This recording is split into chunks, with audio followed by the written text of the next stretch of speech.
오늘 비거주자 외국법인의 국채통환증권 이자 그리고 양도소득 탄력세율 적용에 관련된 보고를 이제 구두 그리고 관련되는 자료를 통해서 받았습니다. 그런데 물론 이제 국회가 계속 열리고 또 국감 중이기 때문에 그런 사항들을 또 필요하면은 오늘 이런 형태로 보고를 하는 게 저는 바람직하다 이런 생각을 합니다. 그런데 제가 이제까지 관련되는 법에 의해서 시행령을 시행을 하면서 정부가 시행하면서 각 국회 상임위에 보고하도록 되어 있는 거를 쭉 보니까 우리 기획재정위원회에서는 기본적으로 제가 공문을 가지고 있습니다만 기획재정부가 국회 기획재정위원장한테 공문을 발송을 하는 것으로 이렇게 가름을 했더라고요. 그래서 이제까지 했던 사항이었던 걸로 저는 그렇게 이해를 하고, 다만 시급하고 중요한 부분은 시급하고 중요한 대로 하더라도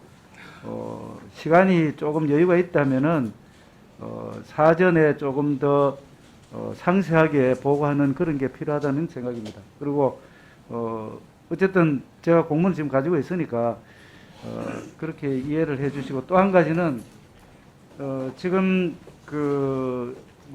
직접 우리 국감과는 관련이 없습니다만 우리 존경하는 여러 야당 의원님들이 말씀하는 그 취지를 보면 우리 기획재정위원회가 법안 심사를 할 수 있도록 하자는 그런 취지인 것 같습니다. 저도 여당 간사로서 거기에 대해서는 전적으로 동의를 하고 국감이 끝나는 대로 우리 기획재정위원회가 잘 운영이 돼서 소위 구성부터 이렇게 했으면 좋겠다는 그런 말씀을 드리면서 위원장님께서도 잘 이렇게 조정해 주십사 의사진행 발언합니다. 이상입니다. 네, 잘 협의해 나가도록 하겠습니다. 자, 그러면은 본격적인 진선미 위원님 뭐죠? 의사진행 발언이신가요? 네, 하시죠. 예, 국세청장님. 예. 자료 요구를 한 게 있습니다. 지난 9월 24일 날 감사원으로부터 관련 자료 요청이 있어서 개인 납세 정보가 들어가 있는 자료를 감사원에 제출했는 걸로 알고 있습니다. 그래서 지금 우리 기재위의 국정감사 때에 여러 의원님들이 계속 자료 요청을 함에도 불구하고 자료를 국세기본법 제81조의 13을 근거로 해서 계속 자료를 제출하지 않고 있습니다. 국세기본법 제81조의 13 비밀유지 제1항 제9호에 보면은 다른 법률의 규정에 따라 과세 정보를 요구하는 경우에는 제출하도록 되어 있습니다. 그래서 감사원에 제출할 때 이 자료는 감사원법 제27조와 감사원법 제50조, 감사원법 제30조에 근거해서 감사원에 자료를 제출했어요. 근데 우리 국회에 자료를 제출할 때는 전혀 그거하고 관계없는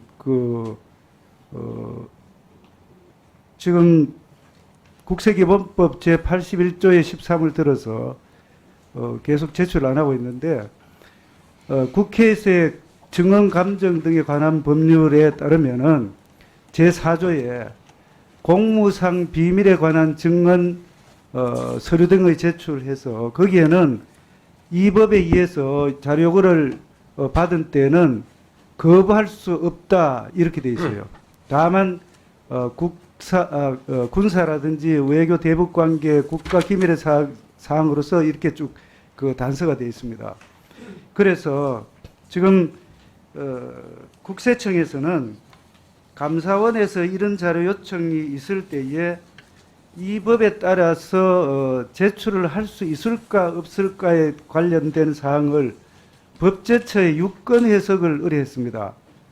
그래서 그 유권 해석에 따르면은 감사원법의 30조, 30조,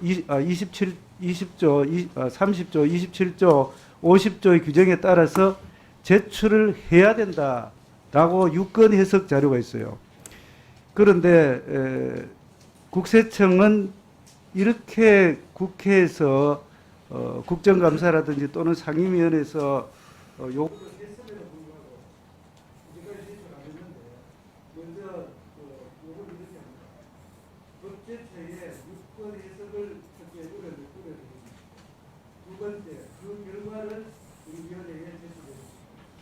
그 다음에 감사원법과 또 국회에서의 감정 증거에 관한 법률 제4조와 관련 중에서 이 법의 감정법에 의해서는 제출을 하고 국회에서의 감정 증거에 관한 법률 제4조의 근거에 의해서는 제출을 하지 않는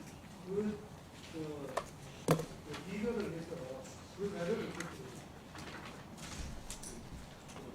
네, 그 하시죠. 진.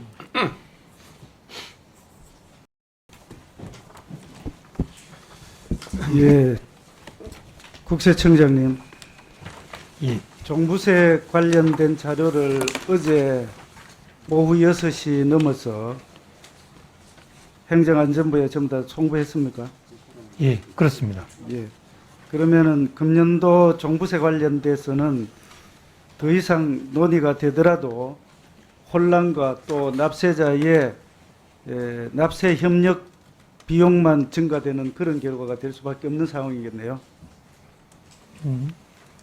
업무 일정상 이제 지금 이제 11월 달에 이렇게 특별공제가 반영되면 일괄 반영하는 금액 거기서 일괄 반영하는 건 조금 어렵습니다. 예. 조금 어려운 게 아니라 조금 어렵다 하면은 어느 만큼 조금 어려운지 모르겠습니다만, 자, 부총리님, 네, 지금 우리 종부세 관련된 금년도 사항은 사실상 물 건너갔다, 저는 그렇게 생각이 됩니다. 그래서 내년도 종부세 관련된 사항에 대해서 전체적으로 종부세를 어떻게 할 것인가에 대해서 좀 생각하고 계시죠? 예, 예.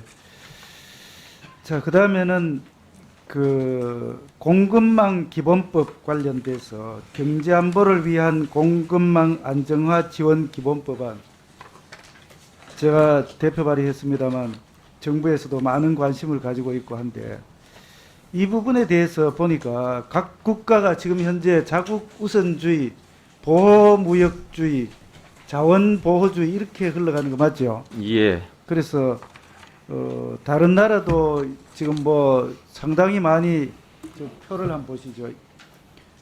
일본, 미국, EU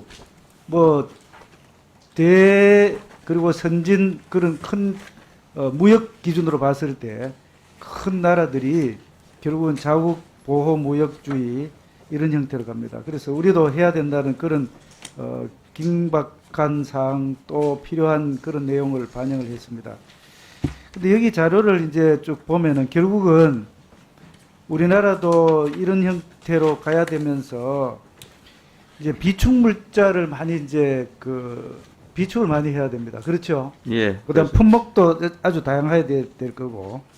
그래서 보니까 지금 조달청이 운영하고 있는 비축물자의 법적 근거가 없는 것 같아요. 훈령이 있습니다. 조달청장님, 예, 지금 긴급 사항을 명시하고 있는 그런 때에 비축 재고 전량을 방출할 수 있도록 그렇게 돼 있죠. 그렇습니다. 예, 그 근거는 법입니까? 어디로 뭐가 근거가 되어 있는 거죠? 저희 조달청 훈령입니다. 훈령이죠. 예, 그래서 공급망 기본법을 지금 발의했는 그런 상태이기 때문에 공급망 기본법과 조달사업법을 연계해서 비축물자를 공급망 기본법안과 연계시켜야 된다고 생각하는데 어떻게 생각하세요? 예. 지금 예. 공급망 기본법안 다시 한번 쭉 한번 검토를 해보시고 예, 예, 앞으로 그렇게 해야 우리가 외부에서 뭐 지난번에 요소수도 있었고 또 일본에서 세계 품목에 관련된 이런 수입 제한, 수출 제한이죠, 저쪽에. 예. 그렇다 보니까 우리로서는 참 큰 그 어려움을 겪었던 경험이 있습니다. 예. 그렇기 때문에 조달사업법하고 예. 또 공급망 기본법안하고 이렇게 연계를 시켰으면 좋겠다는 말씀을 드립니다. 관세청장님, 예, 제가 지난번에 그 지방 그 감사할 때에 이런 이야기를 했습니다만 지금 그 복합물류 보세 창고 제도가 있죠. 예, 있습니다. 지금 복합물류 보세 창고 제도를 실제로 활용한 그런 경우가 있었습니까? 없습니다. 한 번도 없었죠. 예, 예. 그런데 지난번에 업무 보고 때에 국제물류센터 GDC에 관련돼서 말씀을 하셨는데 지금 복합물류 보세 창고는 관세법 제174조의 근거를 두고 있고 GDC는 자유무역법에 돼 있죠. 그죠? 예, 맞습니다. 그래서 이 부분에 대해서 자가 사용 목적으로 소액 물품을 복합물류 보세 창고를 통해서 수입한다면은 소액 물품 수입의 면세 효과 등 해외 직구 활성화에도 긍정적인 효과가 있다고 생각하는데 어떻게 생각하십니까? 예, 말씀하신 대로 긍정적 효과는 있다고 생각하고 반면에 이제 고려될 요소들도 좀 있습니다. 왜냐하면 그렇게 되면은 요건 면제도 받고 소액 면세 혜택도 받게 되는데 같은 제품을 국내에 생산하는 제조업계하고 형평성 이슈가 있기 때문에 말씀하신 긍정적인 부분과 조금 신중하게 봐야 될 요인들을 좀 종합적으로 검토해야 될 사안이라고 생각합니다. 자, 그래서 그 부분을 나중에 신중하게 검토를 하셔서 그 결과를 저한테 알려주시기 바랍니다. 예, 알겠습니다. 다음에 통계청장님과 저 부총리께 여쭙겠습니다. 우리나라 지금 아까 그 합계 출산율이 작년 말 기준으로 0.81명이고 또 금년 2, 4분기 기준으로 0.75. 작년에 세계적으로 뭐 홍콩을 국가로 인정을 한다면은 세계에서 가장 낮은 합계 출산율이 홍콩이었습니다. 그런데 지난 2, 4분기에 0.75로 해서 국가적으로 보면은 가장 낮은 합계 출산율을 지금 기록을 하고 있습니다. 그렇게 해서 보다 보니까 우리 지방 소멸 지역에 관련돼서 지방 소멸 지역의 지수가 지금 현재 4개가 뭐 통상적으로 지금 사용되고 있습니다. 통계청장님, 예, 그 승인 통계가 전체가 몇 개 되신지 한 1,300개 정도 됩니다. 1299개, 1299개입니다. 예, 예. 그 중에 지수라는 이름을 가진 그런 승인 통계가 뭐 숫자는 제가 31개입니다. 근데 지금 그 지방 소멸 위기 관련되는 지수 이건 아직까지 국가 승인 통계가 없어요. 예, 지난번에 이야기했듯이 이거 국가 승인 통계로 좀 관리해야 되지 않겠습니까? 예, 그 부분 관련해 가지고요. 저희가 관계부처와 협의해서 이 부분 기준을 마련을 하고 승인 예, 통계로 그렇게 하는 해주십시오. 부분도 그래서 협의를 해보겠습니다. 지금 기재부 장관님, 네. 기재부 장관께서 국가통계위원회 위원장이세요. 맞습니까? 예, 맞습니다. 맞아요. 그렇습니다. 예.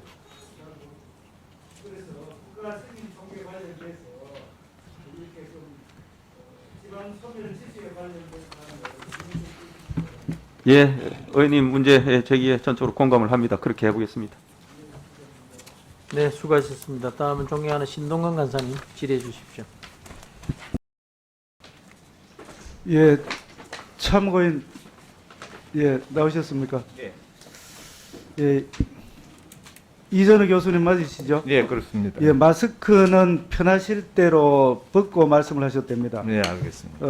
이 국회에 지금 현재 국정감사기 때문에 네, 죄송합니다. 잠깐 유승민 간사님 죄송합니다.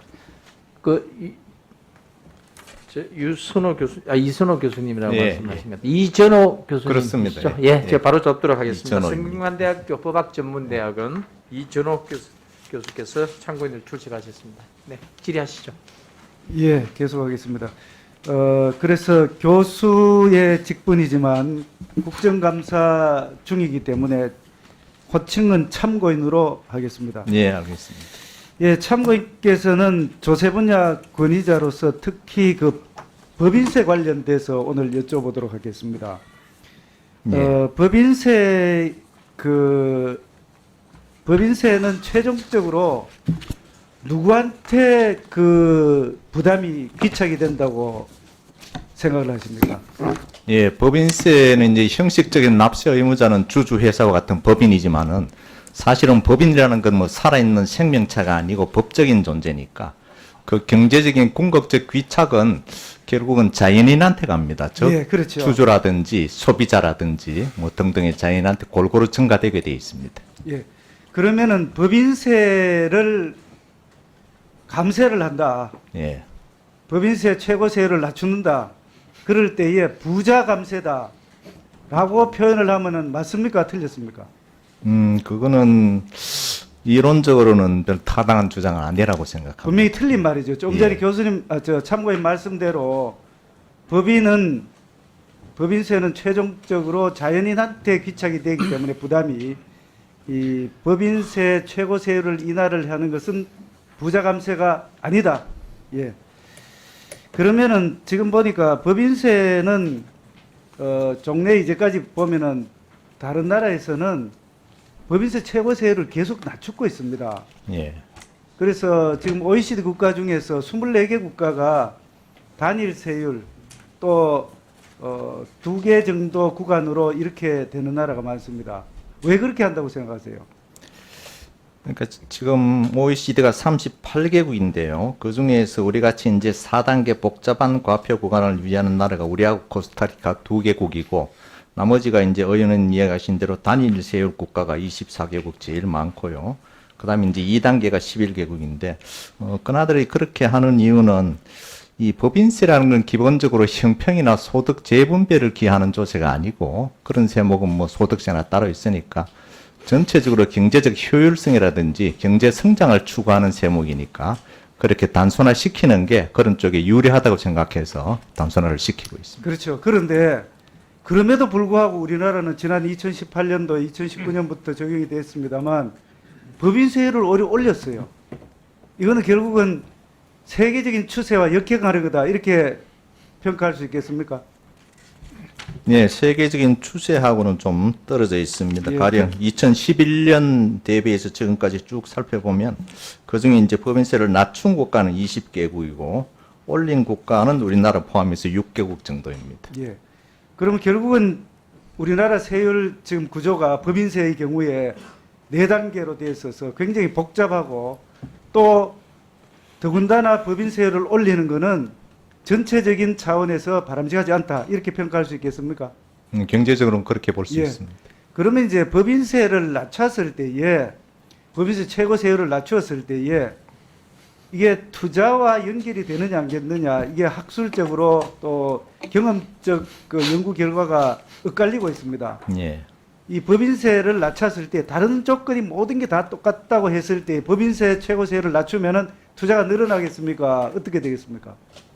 이론적으로는 늘어나는 게 논리적 귀결이죠. 근데 이제 실证 연구는 뭐 학자의 소신이나 통계치에 따라서 반대 결과가 있기는 있습니다. 네. 예. 그래서 이번 이제 그 정부 들어서 최고세율이 현재 3천억 이상, 과표 기준 3천억 이상에서 25% 최고세율을 22%로 낮추는 법안을 지금 정부에서 제출했습니다. 예. OECD 평균 최고세율은 21.2%입니다. 예. 이런 거는 결국은 조금 전에 말씀하셨던 단일 세율뿐만 아니라 법인세의 투자의 효과 이런 걸 따져보면은 최고세율을 낮춤으로 해서 투자가 이루어질 수 있겠다. 투자가 더 늘어날 수 있겠다. 이론적으로 그렇게 말씀하실 수 있겠네요. 예, 뭐 국제기구가 공고한다고 해서 그게 꼭 무슨 정답이다 그렇게 할 수는 없지만은 대체로 그래도 국제기구라는 공신력이 있다고 평가되는데 그동안에 IMF나 OECD나 스위스 경영대학원 IMD 등에서도 한국의 법인세 과세 체계는 너무 복잡하고 세율도 좀 과도하게 높다. 그래서 낮추는 게 좋겠다. 그런 권고도 여러 차례 한 바가 있습니다. 예. 그러면 이제 법인세를 예를 들어서 플랫텍스 그게 단일 세율로 했을 때에 이 세율 낮춰지면 결국은 법인세 전체 배당이 늘어날 건데 그러면 그게 이제 자연한테 배당이 됐을 때 예, 정리를 하겠습니다. 배당이 됐을 때에 그러면은 이 세수가 줄어드는 부분이 있는데 이 부분에 대해서는 어떻게 하면 좋겠습니까? 법인세 인하는 뭐 다른 나라도 마찬가지입니다만 일단은 중장기 효과를 계획합니다. 그래서 법인세 인하했다고 바로 그냥 다음 달부터 경제가 확 성장하거나 그런 데는 없을 겁니다. 근데 외국의 예를 보면 궁극적으로는 중장기적으로 성장해서 결국 법인세 인하는 것은 성장의 토대를 마련해서 자연적인 선순환에 의해서 세수 정대를 그런 걸 가져오는 그런 효과가 더 크죠. 더 크고 뭐 단기적으로는 지금 의원님 말씀대로 그 과정에서 뭐 법인이 좋아지면 배당 소득세가 늘어나니까 소득세가 일부 늘어날 수 있는 그런 효과도 있을 수는 있죠. 그럼 법인세는 투자가 늘어난다고 했을 때 전국적으로 봐서는 우리 국민 경제의 선순환을 일으키고 특히 고용 증대에도 효과가 있을 걸로 이렇게 판단이 되십니까? 그렇습니다. 법인세 인하는 궁극적으로 투자 효과나 고용 증대 효과를 가져와서 세수 측면에서도 긍정적 효과를 낳을 것이다. 저도 그렇게 생각하고 많은 학자들 그렇게 주장하고 있습니다. 마지막으로 법인세 관련돼서 좀 전에 말씀드린 제가 질의하고 또 수상부님께서 말씀하셨던 것을 전체적으로 해서 최종적으로 마무리 말씀드립니다. 예. 저는 이제 법인세는 아까도 말씀드렸습니다는 기본적으로 법인세는 무슨 기업인한테 매기는 세금이 아니니까 뭐 우리 사회에서 그 기업들이 그동안에 특히 대기업이 좀 부정적 행태도 보이고 국민의 실망도 산 게 사실이고 그런 점을 앞으로 변해야 되겠습니다만 그렇다고 해서 법인세를 인하하는 게 이게 기업인한테 특혜 주는 것은 아니니까 법인세 문제는 경제적으로 접근할 필요가 있겠다 생각하고 왜 그러면 지금 이 법인세를 인하해야 될 시기인가를 생각해 보면 뭐 의원님들 말 다 아시다시피 지금 상당히 여러 가지 경제 상황이 어렵지 않습니까? 이 과정에서 이 물꼬를 틀려면은 그러니까 물가도 자꾸 성장을 이루려면 결국은 기업이 투자해서 물꼬를 틀 수밖에 없는데 여러 가지 다른 수단도 있지만 이 세율 인하 중에서 법인세의 최고세율 인하가 그 기업한테 투자 물꼬를 틀 수 있는 최소한의 조치로서 필요하다. 그렇게 생각을 하고 있습니다. 네, 수고하셨습니다. 입니다. 제가 이거는 뭐 의사 진행 관련된 사항이라서 잘 몰라서 그러는데요. 지금 우리 상임위에서 제가 기억하기로 좀 전에 제가 행정실에 물어보니까 그런데 음성이 나오는 영상을 튼 적이 지난번에 혹시 있었는가 모르겠습니다. 왜 제가 이런 말씀을 드리냐면 저희 본회의장에서는 음성이 나오는 영상은 틀지를 못하도록 되어 있습니다. 아니, 잠깐만요. 그래서 제가 좀 물어봤는 거예요. 근데 이게 이제 음성이 나오면은 속기가 돼야 되잖아요. 그래서 본인의 의사와 관련이 있는 건지 제가 잘 몰라서 이게 속기가 돼야 되거든요. 지금 속기되는 분이 답변을 할 수 있는지 모르겠습니다만 제가 나중에 이게 여러 가지 복잡한 문제가 생길 수 있는 것 같은 생각이 들었어요.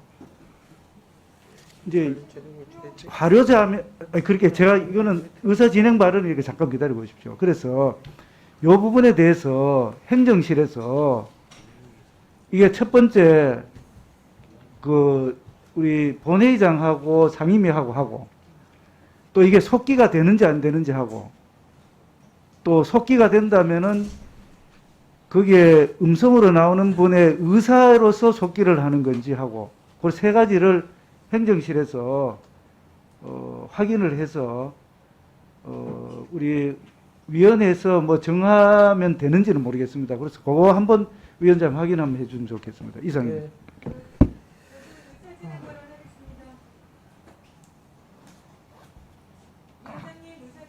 네, 의사진행 발언하시죠. 정도 아까 참고인 그 질의하다 보니까 시간이 제가 질의할 거 두 가지입니다. 역혼성단체하고 또 변칙적 부의 대물림 상속 증여세 제42조 3 두 가지 여쭐게요. 그 그림 한번 보시죠. 지금 EU에서 제가 저 그림 그리면서 저도 받았는 그림이고 보도 자료에 제가 냈습니다만 역혼성 단체라는 게 역한 거 리버스고 혼성하는 게 하이브리드에다가 단체 엔티티 이렇게 되어 있습니다. 그런데 두 개 국가에서 다 세금이 부과되지 않는 이런 경우가 있을 수 있는 겁니다. 그런데 지난 2015년 OECD에서 이 다국적 기업의 소득 이전을 통한 세원 잠식 BEPS라고 하죠. 이 문제가 제기되면서 각국의 혼성 불일치로 인한 이중 비과세 문제를 해결하자 해서 지금 EU에서 법을 새로 만들어서 세금을 부과를 하게 됩니다. 그런데 지난 8월 달에 이 문제를 가지고 크게 난리가 났어요. KIC, 국민연금 몇 조 원 세금 내야 된다. 알고 계시죠, 장관님? 예. 그래서 이 부분은 지금 취급합니다. 제가 법안을 발의를 해서 곧 이제 우리 기재위에서 심사를 해야 되는데 이 부분에 대한 취급성이라든지 중요성에 대해서 우리 세제실장님 포함해서 우리 의원님들한테 빨리 설명을 드리고 이 부분은 금년도에 반드시 처리가 돼야 국부가 누출이 되지 않는 그런 상황이기 때문에 그렇게 해 주십사. 그렇게 하시겠습니까? 예, 그렇게 하겠습니다. 예, 그 다음에 두 번째는 이 지난번에 국세청 때에 제가 질의를 했습니다만 이 상증법 제42조의 3 지금 그림 한번 보시죠. 그림 띄워보세요. 예, 1번의 현금 증여를 하는 경우는 당연히 이 증여세가 부과가 됩니다. 2번의 경우에는 사주가 지배주주인 법인을 통해서 사주 자녀가 대주주인 법인에 가는 경우와 직접 증여하는 사례 1과 사례 1의 경우에는 증여세가 부과가 되는 거예요. 사례 2의 경우에는 증여세가 부과되지 않습니다. 그럼 결국은 편법적으로 그를 이전시키는 그런 문제가 생기는 겁니다. 국세적인 문제가 있는 거죠. 예, 의원님 말씀에 공감합니다. 그래서 이 부분도 제가 지금 법안을 준비를 하고 있기 때문에 기재부에서 세제실 포함해서 검토를 적극적으로 예, 그렇게 하겠습니다. 네, 수고하셨습니다. 신동관 선생님, 네, 질의하시죠. 예, 지금 앞으로 우리 이 세법 개정안 또 세제 개편 관련돼서 논의를 하겠습니다만 큰 쟁점 중에 한 개가 좀 전에 의원님 말씀하셨던 근로장려 세제 EITC입니다. EITC는 아까 말씀하신 대로 미국, 카나다 포함해서 여러 나라에 도입이 되고 있고 또 근데 그 EITC가 우리나라에서는 근로장려세제라는 이름으로 바뀌어서 있는데 제가 누차 지금 이야기를 하고 있는데 근로장려세제로 해서 근로가 어느 만큼 장려가 됐는지에 대한 효과 분석이 전혀 없습니다.